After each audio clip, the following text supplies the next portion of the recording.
Merhaba arkadaşlar, kanalıma ve mutfağıma hoş geldiniz. Bugün sizin için muhteşem bir kurabiye tarifi hazırladım. Hem görüntüsü hem de tadıyla gerçekten çok beğeneceğinizi düşündüğüm bir tarif. Birçok kurabiye tarifine göre biraz zahmetli olduğunu itiraf edebilirim ama tadına gerçekten değiyor.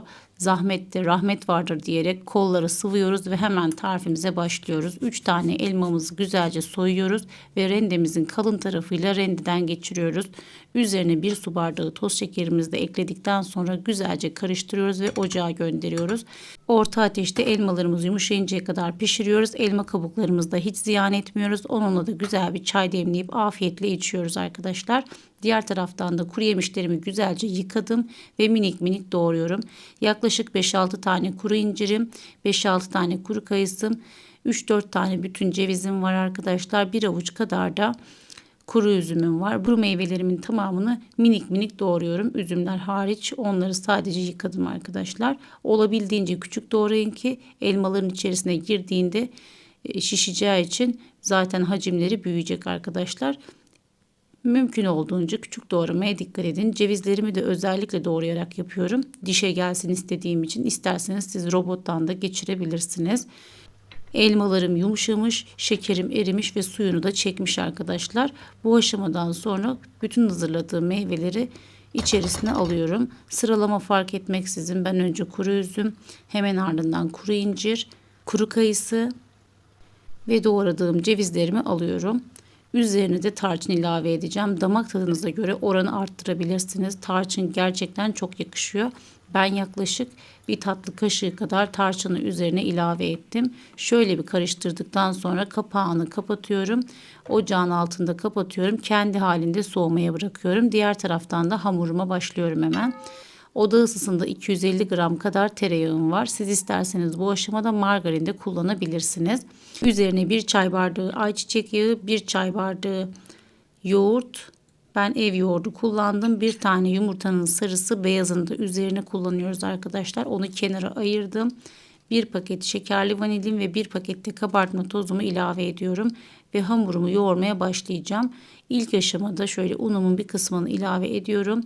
Bu arada ben toplamda 4,5 su bardağı un kullandım. Siz de mutlaka yavaş yavaş ilave edin. Çok fazla un ilave edersek maalesef tereyağımız iyice un alacağı için kurabiyelerimizin kıyırlığını etkileyecektir. Ağza dağılan lezzetli kurabiyeler istiyorsanız çok da fazla un ilavesine gitmeyin arkadaşlar. Çünkü elimizle yoğurdukça tereyağı yumuşar ve un almaya devam eder. Bunu da göz önünde bulundurarak çok fazla un ilave etmemenizi tavsiye ederim. Ben dediğim gibi yaklaşık 4,5 su bardağı un kullandım. Kıvamı da bu şekilde. Gayet yumuşak, şöyle çektiğinizde kıyır kıyır o hissi alıyorsunuz. Bu şekilde hamurum hazır ve şöyle rulo şeklinde hafiften tezgahıma yaydım. Tekrardan kıvamını gösteriyorum. Ve bir kısmını kenara alıyorum ki kurumasın. İlk parçasıyla kurabiyelerimi hazırlamaya başlıyorum arkadaşlar. Porsiyonlamaya çalışacağım. Burada olabildiğince eşit boyutlarda bezeler oluşturmaya gayret gösterelim. Yaklaşık ben birer tane ceviz boyutunda hazırladım. Şöyle streç filmimizi tezgahımızın üzerine seriyoruz. Parmak uçlarımızla hamurumuzu inceltiyoruz ve ortasına soğuttuğumuz iç harcımızı koyuyoruz. İç harcımız tek başına bile çok lezzetli. Hamurumuz zaten çok güzel. Bu arada hamura neden şeker katmadın diye düşünebilirsiniz. Zaten iç harcımız çok şekerli olduğu için, bir de üzerine çok az pekmez gezdireceğimiz için hiç gerek yok. Bu hamura da şeker katarsak gerçekten boğar. Çok şekerli olur. Bu kıvamda yapmanızı önemli tavsiye ediyorum. Gerçekten çok beğeneceksiniz. Şöyle ilk kurabiyemi önce yumurta beyazına, sonra fındık kırığına batırıyorum. Bir de size farklı bir yöntemle daha kurabiyeyi hazırlamayı göstermek istiyorum. Şöyle bir tane limon sıkacağının tersine aynı şekilde streç filmimizi yerleştiriyoruz. İçerisine yine bir ceviz büyüklüğünde hazırladığımız hamurumuzu koyuyoruz. Ve şöyle baş parmağımızla, işaret parmağımızla olabildiğince içine bastırarak fazlalıkları kenarlardan taşırmaya gayret ediyoruz. Fazla kalan parçaları da yine kenardan alıp bir sonraki kurabiye hamurunda kullanabilirsiniz. Bu şekilde yaptığımızda hem görüntüsü çok daha şık hem de içi hamuru incecik, içerisi dolu dolu oluyor arkadaşlar. Ben genelde limon sıkacağıyla yapıyorum. Elimde tezgahta açmıyorum ama ben iki yöntemi de göstermek istedim sizler için. Şöyle kenarlardan kalan fazlalıkları da alıyorum. Güzelce bastırıp kurabiyemi hazırlıyorum. Gördüğünüz gibi çıkarması da şekli de çok güzel ve kolay oluyor.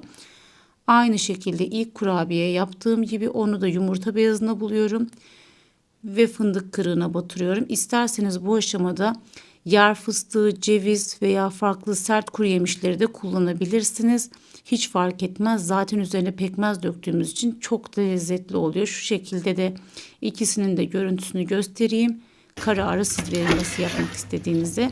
Ben tamamını limon sıkacağıyla yaptım. Şöyle son kalanları da fındık kırığım yetmedi. Hindistan cevizi döktüm. Böylece ikisinin arasındaki farkı da görmüş olacaksınız. 180 derece fırında iyice kızarıncaya kadar pişirdim. Fırından alır almaz da üzerine dut pekmezi gezdiriyorum. Öyle bol bol dökmenize gerek yok. Kaşığın ucuyla yanlardan akması yeterli olacaktır. Şöyle ben yaklaşık yarım çay kaşığı kadar ilave ettim. Bu şekilde tamamını hazırladıktan sonra soğuyunca afiyetle tüketebilirsiniz. Yapacak olan herkese şimdiden afiyet olsun. Kanalıma abone olmayı unutmayın. Görüşmek üzere.